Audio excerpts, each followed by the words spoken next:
This is the Horse Radio Network.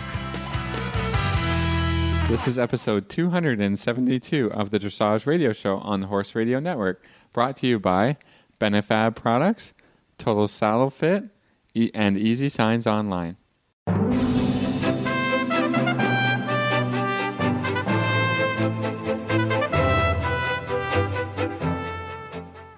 This is Reese Koffler-Stanfield from Georgetown, Kentucky. And this is Philip Parks from Fergus, Ontario, and you're listening to the Dressage Radio Show. Hi, Philip. Hello, Reese. How are you? I am excellent. How are you tonight? I'm doing pretty good. We had a little technical problem with, the storms that we've been having lately and the weather and all that, but I think we're going to be okay.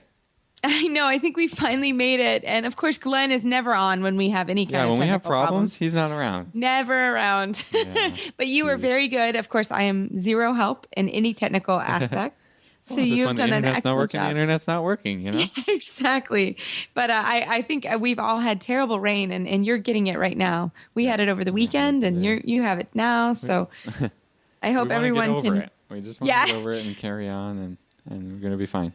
Well, I don't know about anybody else, but we have been mowing grass, and as soon as we finish mowing grass, it's like 10 feet tall again, huh? It's crazy. I mean, I'm thrilled. Yeah, I'm thrilled to have that much grass, which is great, and the horses all are looking awesome. But oh my goodness, I mean, we are constantly mowing around here. It's nuts. So yeah. Well, tell us what's been going on with you this week. Oh, goodness. Well, we have a horse show this weekend, so we've been getting ready for that, which is always fun. And I have some students doing some new levels, and finishing some regional scores. So it should be really fun. It's at our kind of local facility. It's about an hour from my house. So that's what we've been sort of busy working toward this week. And so that's a lot of fun. Good. How about you? Good. Same thing. We're getting ready for a horse show, and everyone's gonna do a great job, and we're gonna have fun, and we're just kind of feeling like it's finishing summer, which is awful, but I guess I know it came so fast. Said the kids go back to school in 2 weeks or something. Oh, our kids started. I'm sure a lot of our listeners school started in the States, or at least in Kentucky, this week. So they're already, I know, they've already been pictures on Facebook of kids going back to school. So poor little kiddies. we used to start after Labor Day. So I don't know. Yeah, that's when we started. Labor Day. Yeah, we don't do that anymore in the U.S. So it's really sad. Everyone's going back to school. The school buses are running. So I'm sure everyone's getting back in their school schedule. So, I hope that's going well. It's always a change from summer to back to school and riding and all that good stuff. So I hope everyone's doing well with that change, at least in the States. So okay. Yeah. Okay. Well, what's going on the show this week? Well, we have an awesome show. Yeah. So we actually have Linda Pirelli on, and she's been on the show before, and she is one of our favorites. And she's actually going to talk about their new DVD, The Scale of Training and Action. And it's with herself, Linda Pirelli, and with Christoph Hess. And I think you'll really enjoy her discussion. She's just a really neat lady, and you can hear her passion, not only for the horses, but also the sport of dressage and training people. So I think you're really going to enjoy the interview. Yeah, we certainly enjoyed doing it. Yeah. Yeah, she tells us a little bit about her own personal story, and she brings that to our discussion today, and about this new DVD thing, and a little talk about Christoph Hess, who is awesome. So I'm looking forward to it. Me too. I think everyone will really enjoy it. So before we get to that, we have to talk about some U.S. news. Yay, U.S. news. So our U.S. World Equestrian Games team was announced today. Stefan Peters on Legless, Laura Graves on Verdaz, Tina Cognat on Collecto V, and Adrian Lyle on Wizard. That's a pretty good team. It's a pretty good team. We're really excited. The only person we've not had on the show is Laura Graves, so we're going to have to work on that and get her on the show. But really excited for that whole team. We were talking about before we went on air, both Tina and Stefan are veterans, and Adrian rode in the Olympics, so she also can be put in the veteran category. So it's going to be a really experienced and good team, and Laura has brought really a breath of fresh air, at least from everything we're reading. Newcomer to the team, but some wonderful scores. She's been really doing well, and that's exciting for you guys, and yeah, going awesome, huh? I know. So it'll be really good. So also Well, yeah, the Denmark. Danish team was announced, Yeah. right? Yeah, the Danish team. Lars Petersen, Michaela Gunnarsson, Anna Kasperzak, and Natalie Suzanne Wittgenstein. Sorry, with those European names, it's always, hyphenated and these That's really right. long names. I know. I hope I everyone get them always notices. wrong, I and always I give it to Philip. apologize. Yeah, But, I give it to Philip. Lars Petersen, kind of an American Danish now, Yes. Yeah, and same Um, with Mikola. yeah. We see them a lot in Florida and in around the U.S. And they were both wonderful riders and people. They're both great people, and I wish them well too. They're really fun to watch and ride with, and that'll be really cool. So that will be also a good team. So another team to watch. I don't know the other two, Anna and Natalie, but I'm sure they're very good riders. But Lars and Mikola are people to watch for sure in a couple weeks. So they're Exciting, eh? WEG coming Yeah. up really fast, and I think everybody will be glued, I guess, to their computers. You can't really get it Yes. on TV, right? You have to Right. watch stream versions of the show, but awesome, fun. Right. And how about in Verden, Forever Dancer, a KWPN stallion ridden by Kristen Brouwer of the Netherlands, won the 6-year-old World Young Horse Championships. So Pretty that good. was I also think I think Dutch horses were 1, 2, and 3, if I'm not wrong. I yeah. think they were all over the podium for the 6-year-olds. Yes, that's right. I love it though. Those Germans should be scared, huh?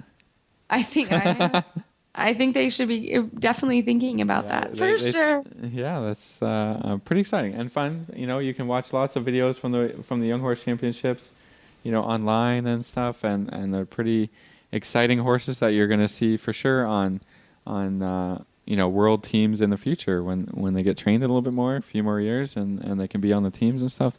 So exciting horses. I love Exactly. the And young it's really horse fun. stuff. Yeah, Yeah, I really and it's love the really young horse stuff. fun to go online and really and watch it. Actually, it's very fun. Yeah, I mean, I think something that's been really great that I've seen over the last few years is that you can watch horses. I think for me, Damon Hill was a specialist because he rode the 5-year-olds, the 6-year-olds, and you can watch him do the young horse Prix St. George and then the young horse Grand Prix and then right up to the Grand Prix into the Olympics. I mean, when you can watch horses develop like that kind of online through the competition, obviously you can't see them train every day, but through the competitions you can see, the progression of the horses and how the top riders make, phenomenal horses into Grand Prix horses, and they finish them off and then they show in the Grand Prix and Olympics and all this stuff. And you can it's kind of like, oh, I was there when I saw them win the young horse race. Yeah. Online, Exactly. obviously, but I think that's pretty exciting and pretty awesome because that gives everybody a guideline. Here's the best riders with the best horses, working through the levels, and that's something that the technology has allowed us to do. So, pretty cool. Right.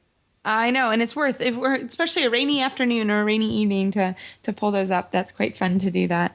So, yeah, and then one more piece of news is the FEI has announced that Her Royal Highness Princess Haya is not running for a third term of the FEI as president of the FEI, and she is really a fascinating lady, and she wants to work on humanitarian aid and raising her children in the Middle East. So we wish her well and thank her for all the things that she's done for the FEI and for all the riders in horse sport around the I world. can't imagine how hard that job is, huh? Oh, I can't, and all her being other. in charge of all the disciplines Oh, and gosh.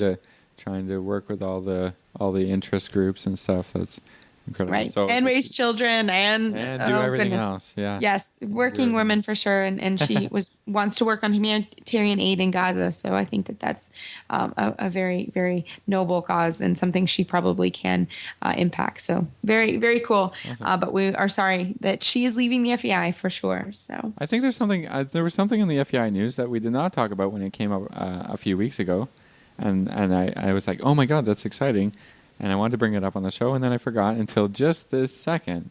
Now, Reese, did you pick up that news piece about the FEI adding amateur classes to the CDIs? no, I did not. I have to be honest. Yeah, I know. That's It exciting. didn't get as much press as I thought it would, and I just saw it on. I forget where I saw that, but it doesn't matter. Let's see if I can add it to the Facebook page. But the FEI is adding amateur classes to CDIs. How cool is So that? maybe That one day is there really will be a cool. World Amateur Grand Prix, or I don't know how this is Yeah. going to go, but it's isn't that cool? That's really cool. Oh yeah, I did not pick that up. So I'm glad you said something. Yeah, Very cool. I'm I gonna love it. try Well, and go that back gives and find that, and then bring and post it. That would be post it great. We somewhere. would all Yeah. love that. Yeah. So We would all love that. sorry, that's all I got. Yeah, that's quite good. Well, after this commercial break, we're going to come back with our interview with Linda Pirelli, and she's going to talk about her new DVD, The Scale of Training in Action, along with Christoph Hess.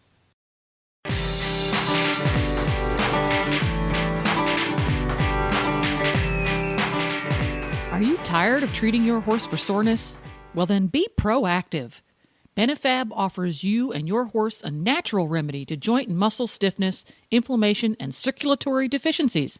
Benefab offers a variety of innovative products, like saddle pads and polo wraps and quarter sheets for your horse, and socks and blankets for you. Simply ride in it or wear it and feel the difference Benefab's ceramic-infused products make. You can check them out online at benefabproducts.com, or you can call them toll-free at 855-957-8378.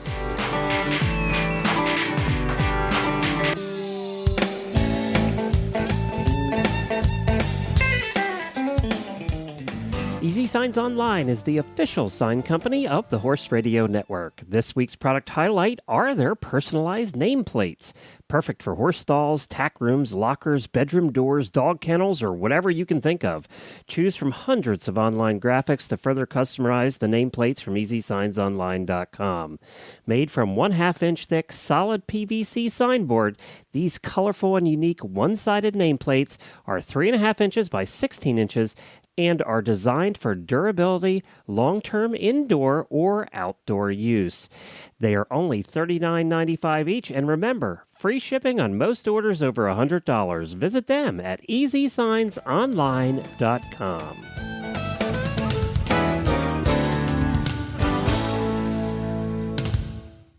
Well, it is our pleasure this evening to have Linda Pirelli on. She is on to talk about their new DVD that she has released with Christoph Hess, The Scale of Training in Action. Linda, welcome to the show. Thank you so much. It's great to be back. I know. We were just saying it's been a little while after your symposium in Wellington, so it's fun to have you back. So tell us about your new project. Well, gosh, I think it was about 1.5 years ago, Christoph and I got together and made the Scale of Training, where we tried to, well, what I wanted to do was have him explain how the scale of training works and give us examples of it, and then I could ask all the dumb questions, you know, that people like you and I sometimes go, well, I hear what they're saying, but I don't really know what they mean. And I'm a really avid student, and so I often ask really good dumb questions, you know, whether it's for me or because they're questions I know other people would have. So that was the first product, and, you know, it's done quite well. And then I went and watched Christoph teaching in Maryland last year, and I was so blown away watching him in a clinic environment, because he took horse after horse after horse after horse after horse, and rider, of course, and just by really concentrating on the scale of training, he says, this is my Bible. He looked at everything in order, and he did not let anybody go past the basics until they had those right. And that meant people who were riding at FEI level. Some were very successful, some were more amateur, some were not very far along. But he did that with every one of them. And the transformations by day 2 were incredible. And it almost looked like they did nothing on day 1. I mean, of course they did something, but it wasn't very complicated. He just said, no, you're going to stay with this until you really get that horse going forward in rhythm and you find the relaxation, and then he starts seeking the contact. Whereas, you know, what most people want to do is take up the contact and say, well, let's go. But you haven't got the rhythm and relaxation first. And so how he does that is really cool, and it also is fairly similar to what we do, but he really translates it into the dressage environment. Anyway, so after the first morning of watching him teach, I said, this is what our next DVD has to be on. He goes, yes, you're right. He's so passionate, you know, he's so excited about everything. And he said, yes, this is what we should do it. And so then he starts saying, okay, that person should be in there. And he started thinking about what that DVD should feature while he was teaching. So I made a lot of notes as he was teaching over those 2 days, and we got ready to film in February. And what we decided to do was we really wanted to make sure that we covered from the lower levels up to the high levels, but, not to make it a 20 DVD pack, just have a couple of DVDs. And so am I rambling on too much? Am I okay? You're doing beautifully. No, you're wonderful. Yeah, We are it's still interesting. here. Yeah. I'm with you. I'm with you all the way. Keep Okay, going. good. I thought I better just check in case we got cut off or something. All right, so, Well, I was just going to jump in and say that like Christoph has to be the most enthusiastic guy I've ever met in the world of horses and dressage, Yes. and it's very infectious. So I can hear it in your voice, and I can tell when you're talking that how much on board he was with this, and how I'm excited to hear all about it. So. And he truly is. Well, He's cool. he's almost, when you watch him, it's like watching a kid in a candy store. He gets so excited. If you haven't seen him teach before, he's truly a gem, and he's so positive, and he's the same in coaching and judging. And he's just having a wonderful time, and he draws a crowd in, and everybody's having a great time, and the horses are having fun, and the riders are having fun. And they're getting it done too. I mean, you can see that it's not just for show. It's dressage is happening, and horse training is happening. And it's just a wonderful way to go about it. So. And the great thing was that he was coaching the riders in the ring, but then he was also talking to the spectators, and some of the spectators were trainers, and some of the spectators were judges. So he would have this multi-level conversation with everybody while he was teaching. It was really fantastic. I mean, I got some great notes out of it. Yeah. Anyway, so what we wanted to do was show these different levels of riders and horses. So the first rider is actually one of our students, and she's gone through our foundation. So her horsemanship is very good, but she doesn't know anything about dressage. And so she was riding a horse that was not her horse, doesn't do dressage either. In fact, it was a problem horse that had been rehabilitated through our program. And so Christoph takes her named Liz and this horse and just shows, well, here's how we'd start. And I tell you what, it makes you want to get into dressage. Because a lot of people look at dressage and they go, oh, my God, that's so hard, and it doesn't look like it's fun, and, you have to be really committed and work really hard. And when you see how he coaches Liz through it, you just go, oh, my God, I could do that. And I think it's a great foot in the door to then go, dressage is not, it's not that bad. It's hard. That's what I'm trying to say. It's not that but it's not bad. And it's like anything you try to be good at, takes a lot of work and understanding. But if it's enjoyable when you first get into it, then you're more likely to want to pursue it. And I thought that Christoph did a super job with that. So then the second rider is a man by the name of Tick Maynard, and he's been longlisted and I think shortlisted for the Canadian Olympic team in eventing on more than one occasion. And I met him at the Christoph Hess clinic that I went to in Maryland, and he was doing a natural horsemanship demo. And when he heard that I was there, because I kind of slid in under the radar, he had a panic attack, and he came up to me and he said, I feel terrible that I'm going to be doing this demo and you're here and you should be doing it. And I said, oh, for goodness sake, no, I'm looking forward to seeing your demo and how you combine natural horsemanship and introduce it into, performance disciplines like this. And he did a most phenomenal job. And he did it on both days and really connected the crowd with why we want to be able to relate to horses like this and how it will enhance your dressage. So then we became friendly through that, and he came down to Ocala last winter. And Christoph had said to me, if you can get Tick on the video, we want him. Oh, DVD, sorry. I'm showing my age. We want him because he's such a lovely rider, and he's a really considerate rider. He does really great with young horses, and he was most complimentary of Tick. And so, as luck would have it, Tick was spending a month. He rented some stables down there in Ocala, getting out of the Canadian winter, I guess. Yeah. And Philip knows about that. I know all about that. Knows about that. There's a lot of lucky trainers that get to go to Florida. Yeah. Amen. Right. Anyway, so he was down right at the time we were doing this filming. So it worked out perfectly. And he had a young 6-year-old horse that had just come in from Holland. And So we see then an experienced rider with a horse that's not very far along. So then it goes to the next level above Liz. Then the third rider is me, and it's with my horse that I've developed myself.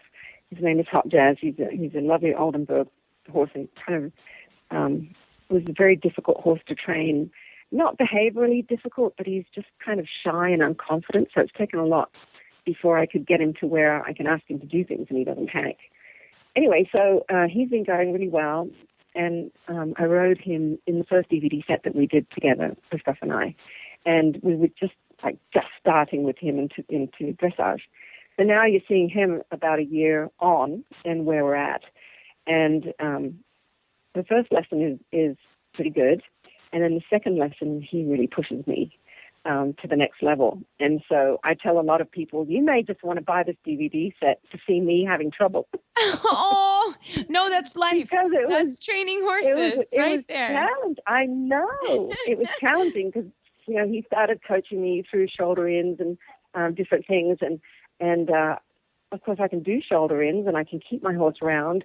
But when he had me adding the power and impulsion that I was supposed to have, I couldn't keep anything together.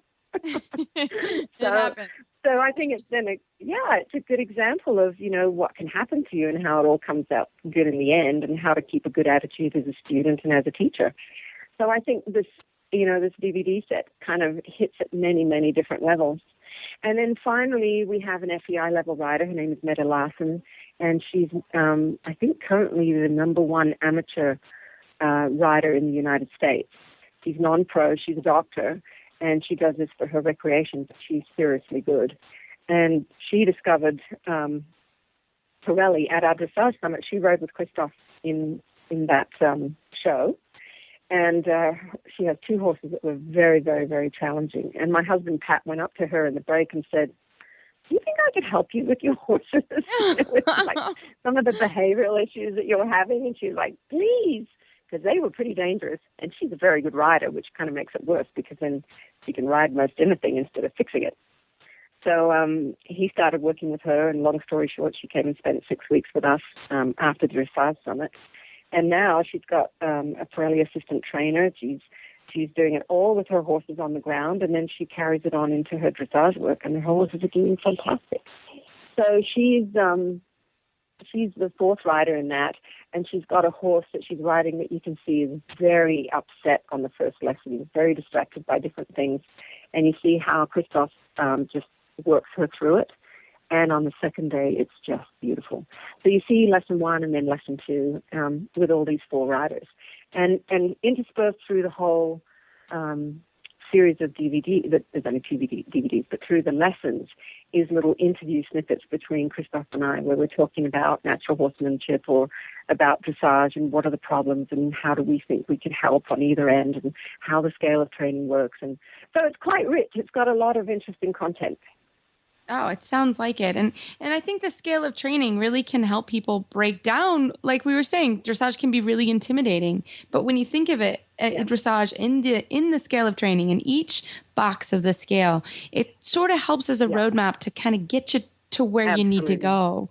And so I can only imagine that the video is quite... you were very kind and sent me after our last interview. You sent me the DVD set of the lessons before, and it was really cool to sit down from a dressage perspective and say, okay, I'm going to learn something new here.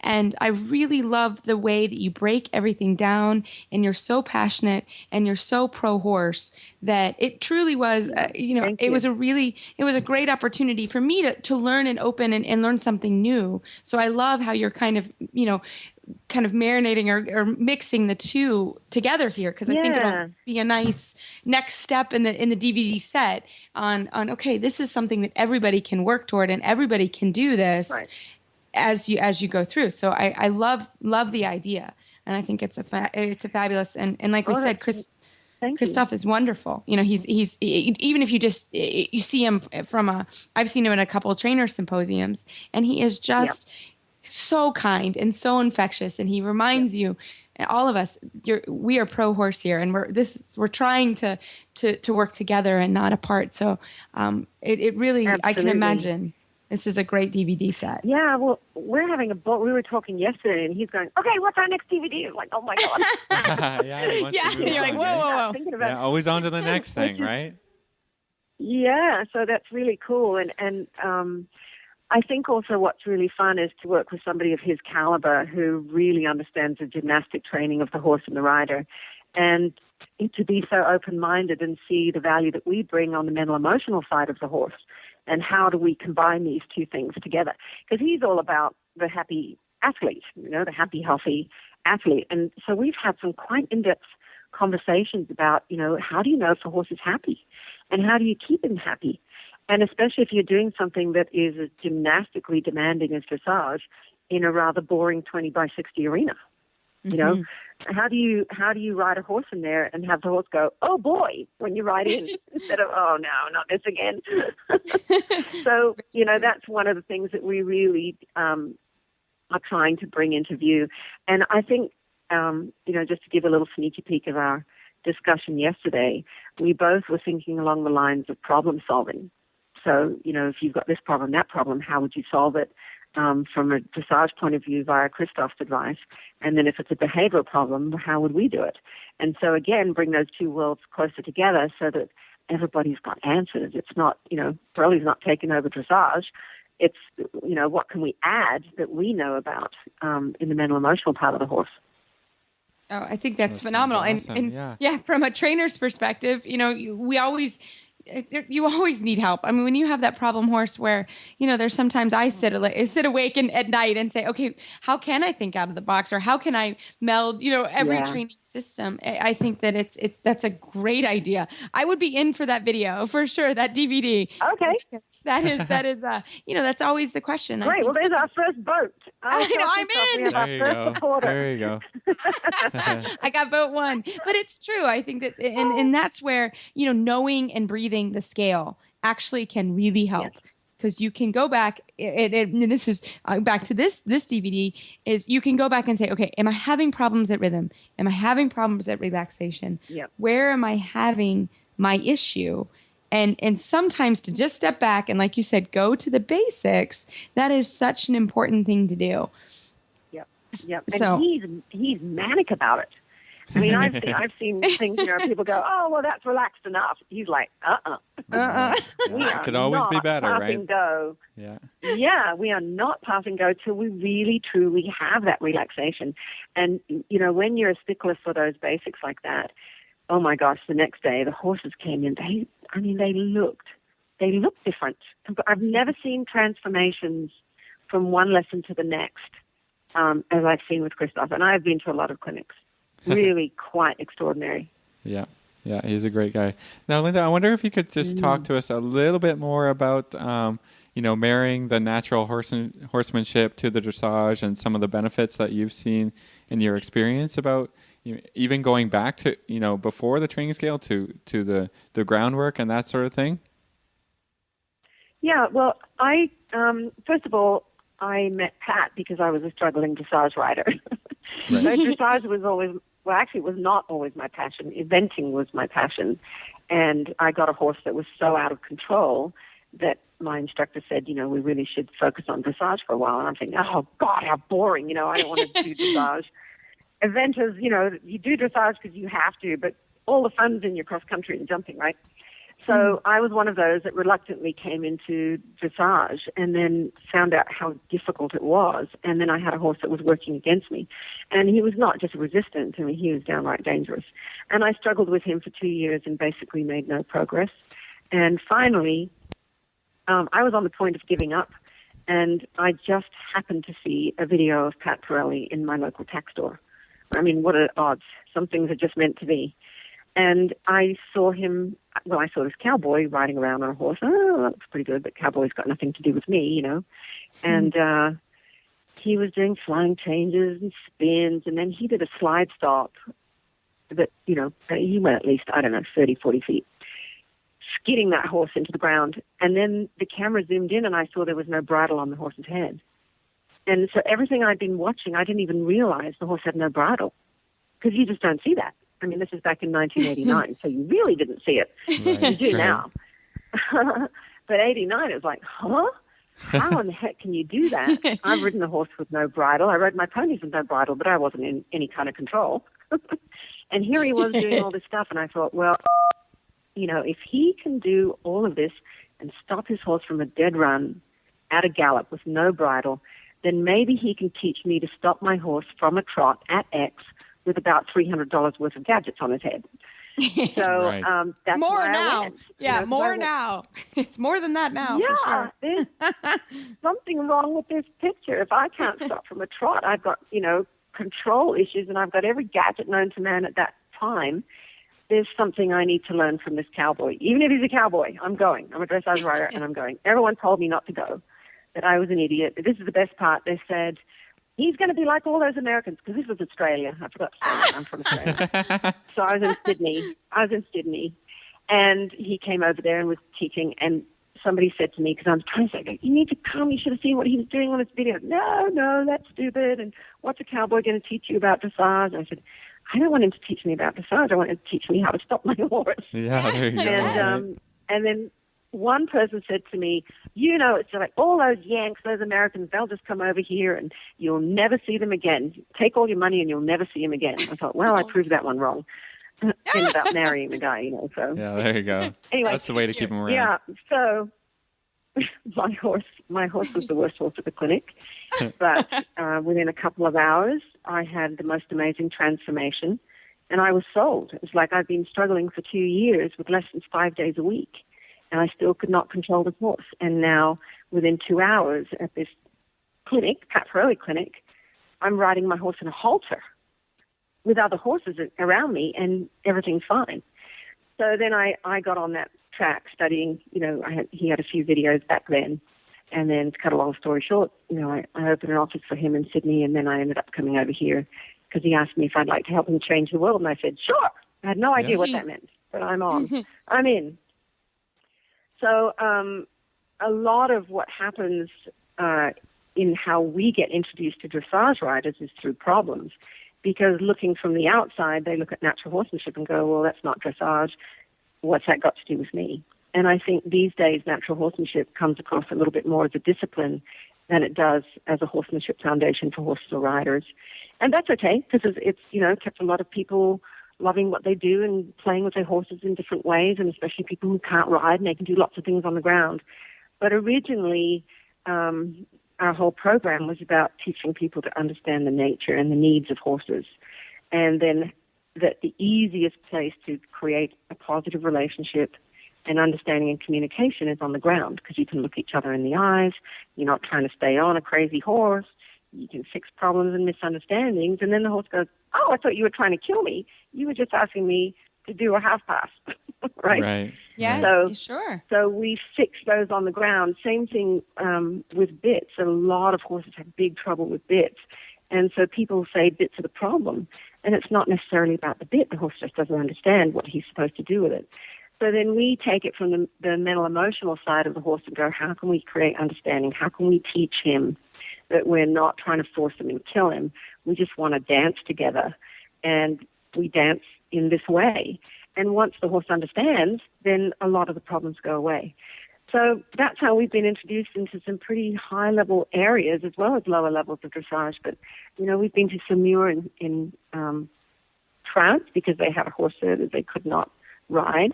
And we've been to several of the top trainers around the world, including Klaus Balkenhol and Michel Henriquet in France. And there's lots of them. There's Lucio in Spain, who's now the coach for the Spanish riding school. David O'Connor, we didn't actually meet because of a problem horse. But, we became very close because he immediately loved our methods and started incorporating them in his clinics. So a lot of people come to us because they've got a problem that's getting in the way of their success or is dangerous.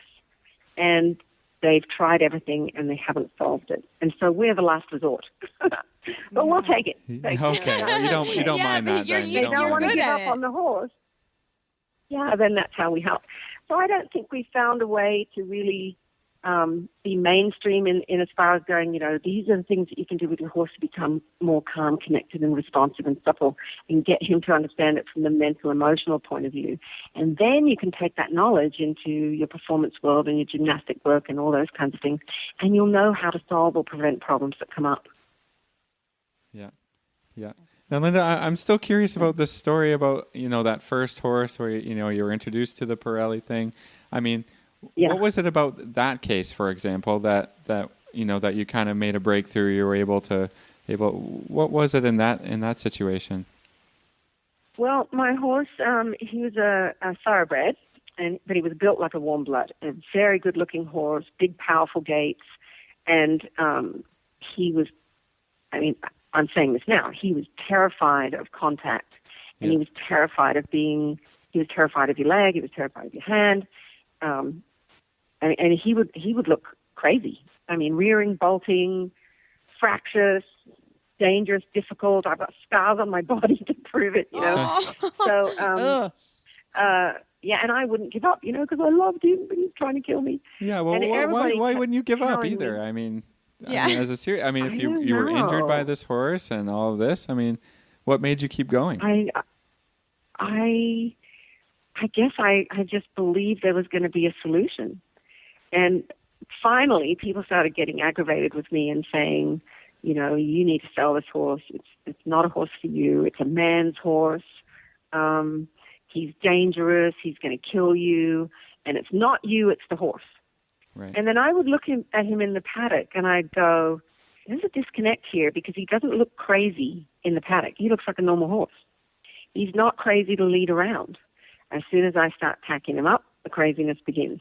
And then when I'm riding, the craziness gets worse. And so I just became an avoidaholic. I set everything up so that I could survive my riding and training sessions with him. And I would ride in a very small arena with no other horses when the weather was perfect. Right.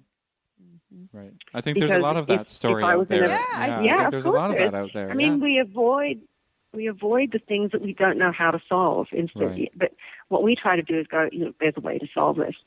So if I rode him in large areas, he was out of control. If other horses turned up, he was out of control. And if the weather got windy, that was it.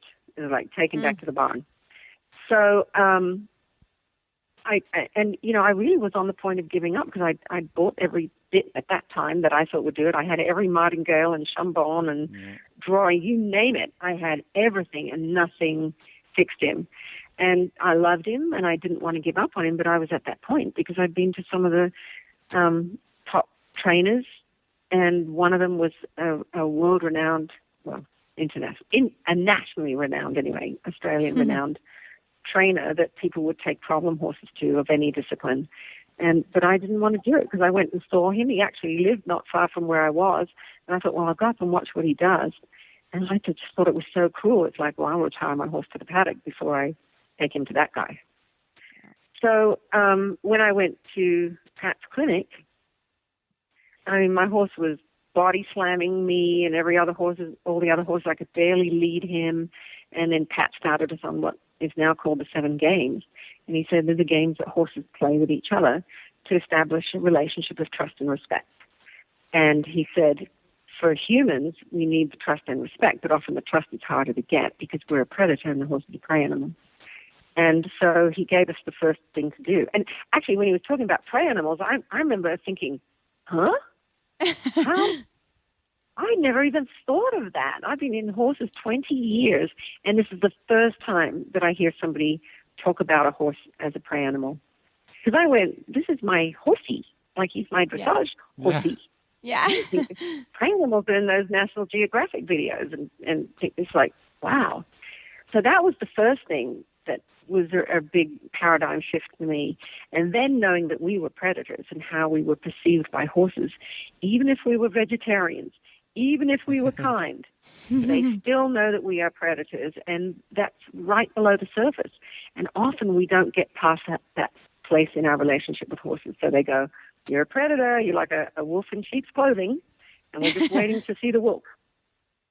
Yeah. So that was really big for me just on the theoretical side. So it changed my paradigm. And I had actually brought a list of problems with me because I wanted to be prepared. So I wrote a list of everything that was wrong with my horse. I wrote 2 pages of all the things that he did. And I was going to read them out to Pat because he would ask everybody, so tell me about your horse or whatever. Right. And he talked about prey animals and predators before he got to me.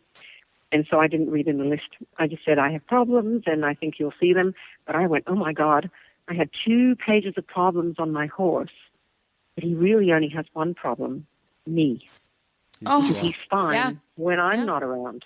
So it was a very humbling moment for me. And then he started the 7 game thing. And the first one was the friendly game. And that's to prove to the horse that you would never hurt or kill him or eat him, even though you could. And so, first of all, we just had to rub our horses and see if there was any place we couldn't touch, like if you couldn't touch their ears or their hind leg or under their tail or their muzzle or, you were looking for head shy or anything like that. My horse was fine. I could rub him all over. And then he said, now I want you to take the end of your lead rope and just toss it over your horse's back and do it 6 times without your horse moving his feet. I thought, I've never done that, but that sounds easy. And so I went to throw the end of my rope over his back, and he flipped out. And he pulled back, nearly flipped over. I had rope burns on my hand. I couldn't hold him. He got loose. He's galloping around the arena. The rope is between his legs. He's frantic and freaked out.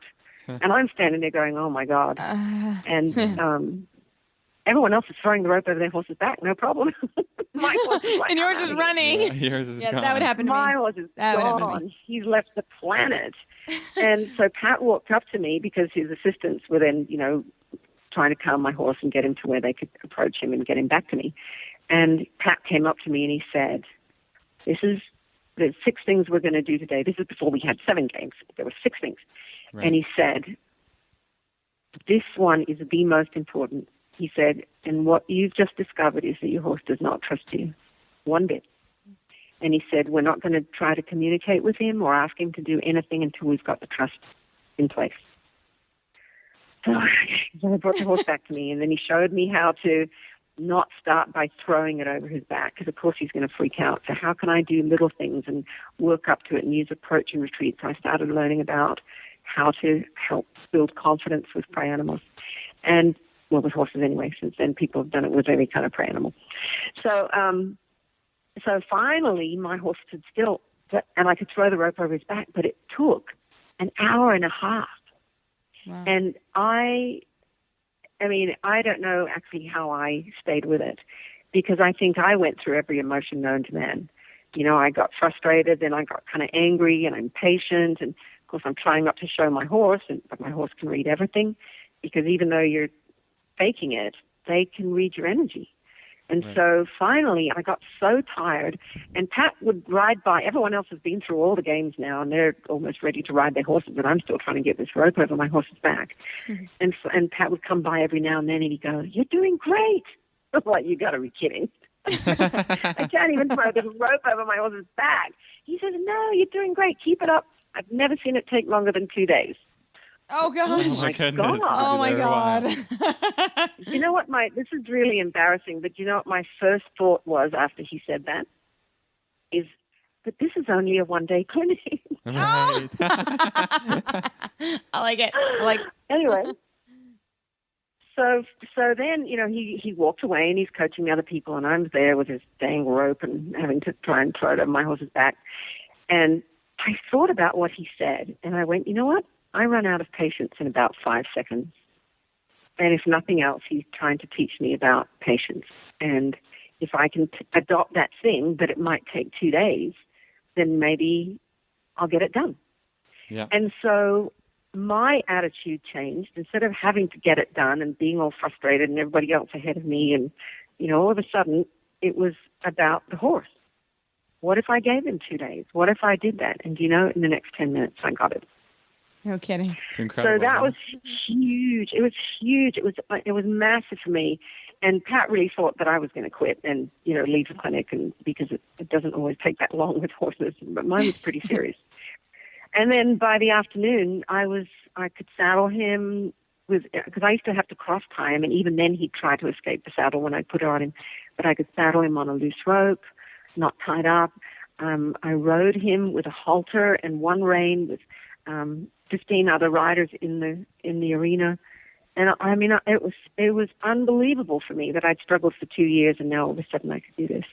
And I remembered, when he talked about riding without a bridle and things like that. And he just said, it's not something you try to do, but he said, I do it to prove a point that, it's not about the bit. There's no bit in the world that can control a horse's mind or emotions. You might be able to control him physically, but that's not going to get to the mental, emotional connection that you want or need. And he said, so I ride without a bridle to show that it doesn't take that there's nothing stronger than the bond between you and your horse. And that's what we teach. Yeah. So, and there it was, because I thought, I don't care if I ever ride my horse with no bridle. I don't care. I don't want to. Or I think I'm going to die anyway.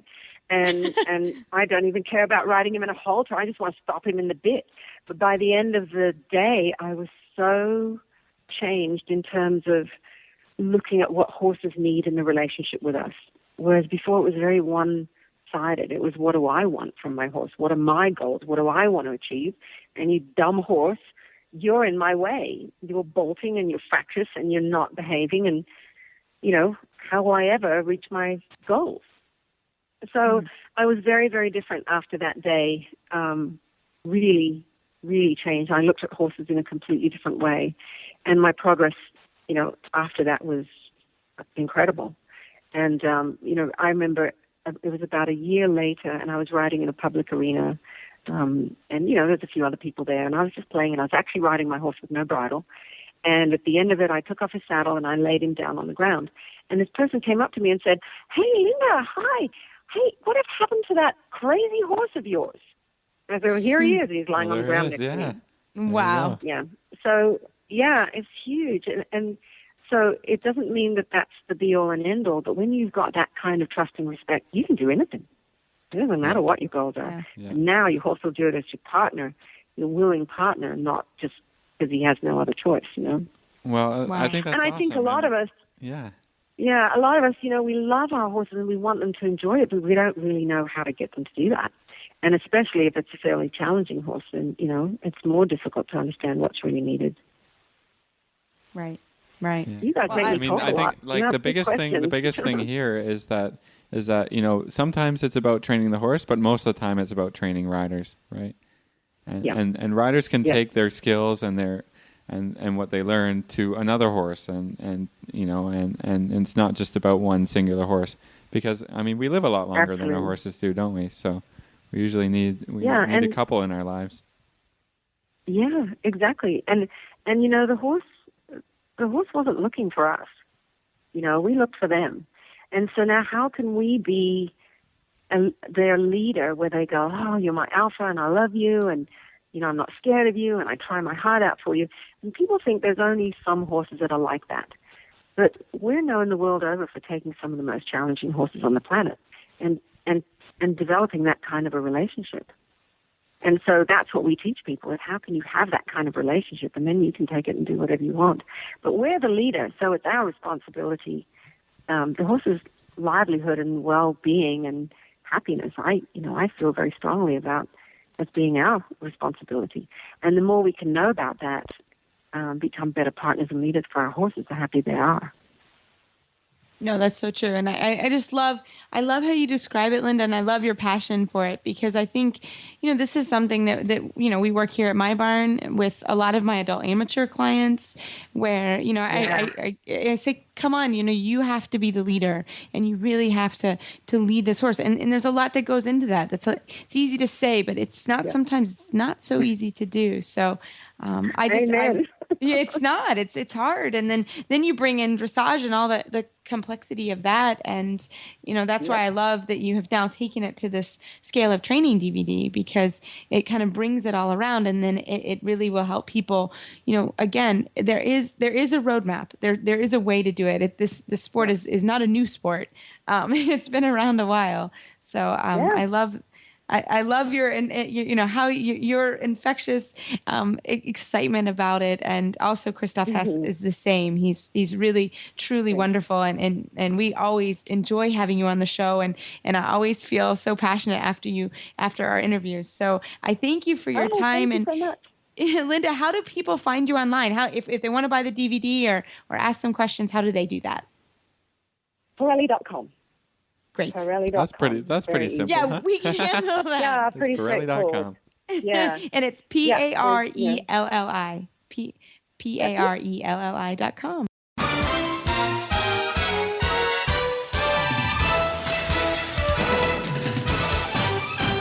This week's dressage training tip is brought to you by Total Saddle Fit, home of the shoulder relief girth at TotalSaddleFit.com. Well, this week, Philip, you and I are doing the Total Saddle Fit shoulder relief girth trainer tip of the week, and it's actually coming from a listener question. So go for it, Philip.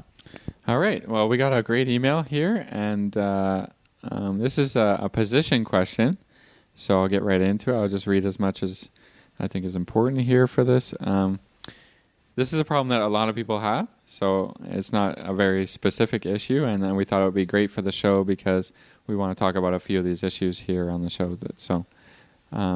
Let's go. First of all, I walk like a duck and therefore ride like a duck. A few years ago, we thought that maybe if I put spurs on, that would force me to turn my toes in. I rode with them for several months and did not manage to change my leg position, so I was banned from wearing spurs ever again. Now it's time for my horse to learn changes, and spurs might help me with the aid. Any thoughts on how to get my stubborn legs to go where they should? I realize it's not my feet, it comes from the hips. I try in daily life to correct my walk as well. Any other ideas that Reese and I have would be appreciated. And thanks for a great show every week. So, what do you think, Reese? Here, this is this is a problem so many many people have. Don't think like you're alone if you have no. This Thankfully, really is a tough one. This is a tough one. And I have to be honest, I'm actually pigeon-toed, which is better for riding. So if you see me walk, I walk like not a duck. I walk the other way, which, like I said, is better for riding. You rub your toes together. Yeah, I rub my toes together. So not quite that bad, but so I can sympathize with the way your body is. And like I said, I love how you said it comes from your hips, because it does. And I also love that you are really working off the horse to try to not walk like a duck. I think that that's important because it's muscle memory. Every day, you can do every little day things to help you. Right. And again, the theory is that it takes 10,000 muscle repetitions to change a habit. And if you've been walking like a duck all your life, it's going to be really challenging to change that. So I think, number one, working when you're not in the saddle is a really good idea. I think that's really important.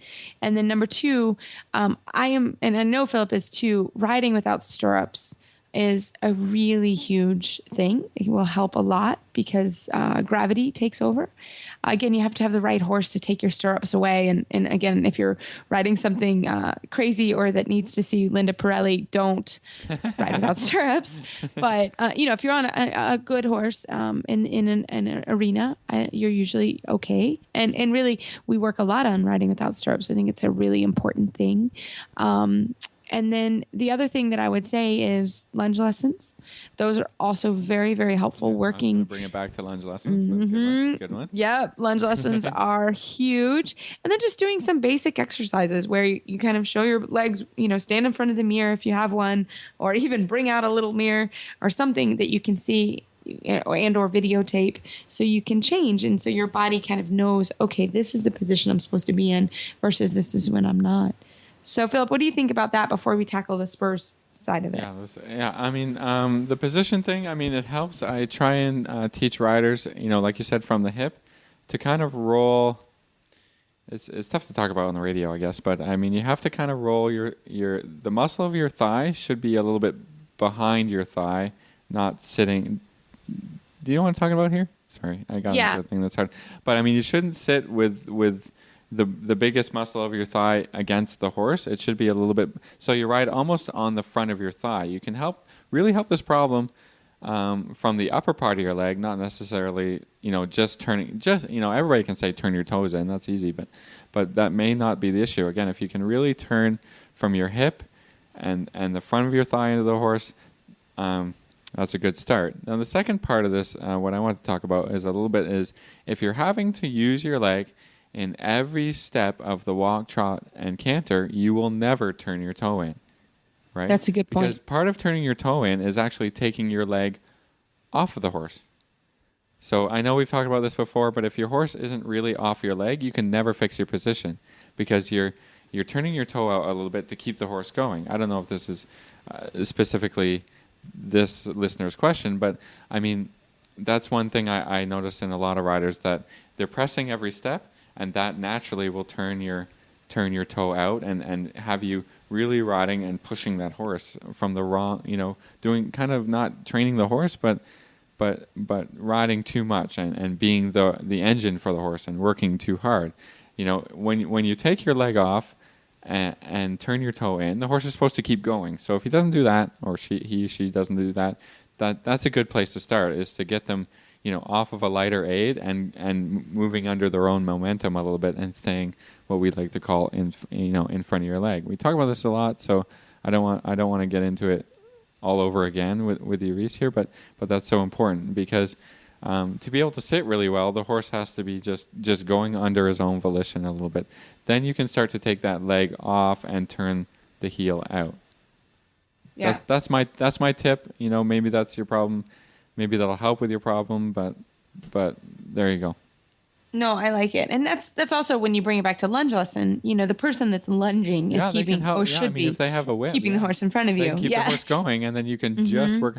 So again, when someone's lunging you, you should not be doing anything to ride. Not telling the horse to walk or try. Let the lunge person be doing that, and then you just sit and you just work on your position, not riding and lunging, because you might as well have your reins if you're going to be working on energy and rhythm and bending, as well as so that's a good point, Reese. That lunge lesson is just you sitting. The person who's lunging you can tell the horse to walk, trot, canter, make the downwards transitions a little bit from the lunge line, so that you could. I don't do this very often, but you could lunge. You can get lunge with no reins also, right? If you have a little bit contact issues or rein issues and holding your hands, you don't even need them to be lunged. So that's a little tip too. That's a good one. This tip was brought to you by Total Saddle Fit, the shoulder relief girth that Reese and Philip both love. And here's why. The saddle fit solution you have been waiting for is finally here. TotalSaddleFit.com is proud to introduce the Shoulder Relief Girth. This strategically shaped girth actually moves the girth line of your saddle back over 1 inch, thereby freeing your horse's shoulders from the saddle. Traditional girths pull saddles up against a horse's shoulders and often over the top of the shoulders. The Shoulder Relief Girth's recessed ends allow for the billets to buckle into the girth farther back to give your horse unparalleled freedom of motion. We are so certain that your saddle will fit better and your horse will be more comfortable that for a limited time we are offering a 30-day, 110% money-back guarantee. If you are not totally satisfied with your shoulder relief girth, send it back for a full refund plus 10% of the purchase price. Don't wait. Order now for the best saddle fit solution available. At TotalSaddleFit.com. Visit TotalSaddleFit.com.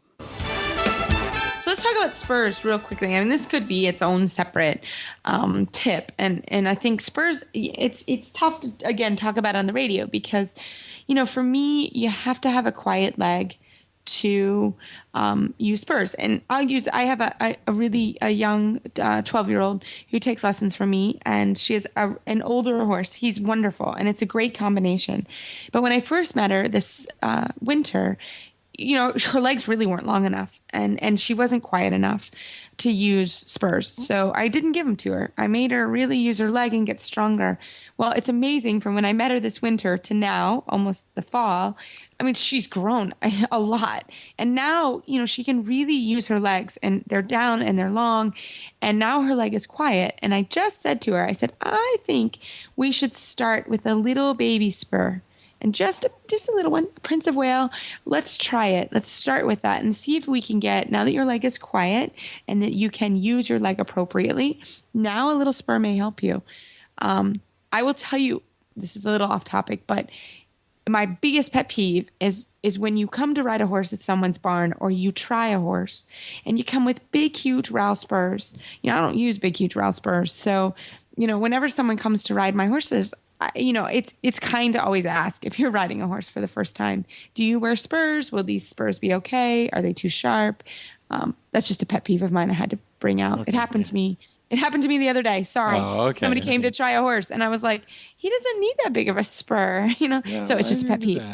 and then I have to be honest, that person really did not need that big of a spur on. They didn't have a quite enough leg. So there pet you peeve, go. Sorry. There you go. So what do you this think is about catharsis that, for us sometimes, eh? Yes. I bring up my pet peeves all the time. That was my pet peeve. Well, because spurs are, again, I don't train with big, huge spurs. I'm not a huge spur. I think you should be able to get your horse in front of your leg. And if I need a big spur, I may use it in a horse show environment and step it up. But I always want to have the ability to step it up. If you ride in a big rowel spur every day, then frankly, there's nowhere to go. You can't really change it. I got So nowhere to go. As far as spurs go, like I don't have any problem with people riding young horses, but I don't ride young horses with spurs.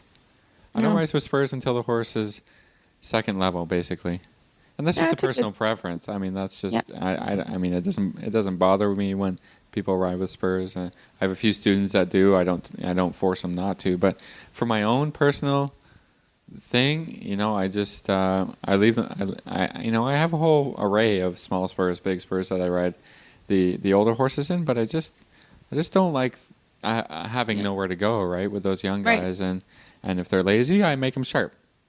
Right. Yeah. No, I hear you. That's about it. I just work on the training, and I know not everybody agrees with that. And I know, Scott Hassler, the young horse trainer of the U.S. there, has no problem with it. But I just, when I ride, I just don't like doing it. Any horse, lower than second level, because what I think for spurs is that using them for lateral work, using them when the aid needs to be refined, from a forward driving aid to a little bit of a sideways aid, to the kind of flying, the sharpness you need for the flying change aids, little things like this, right?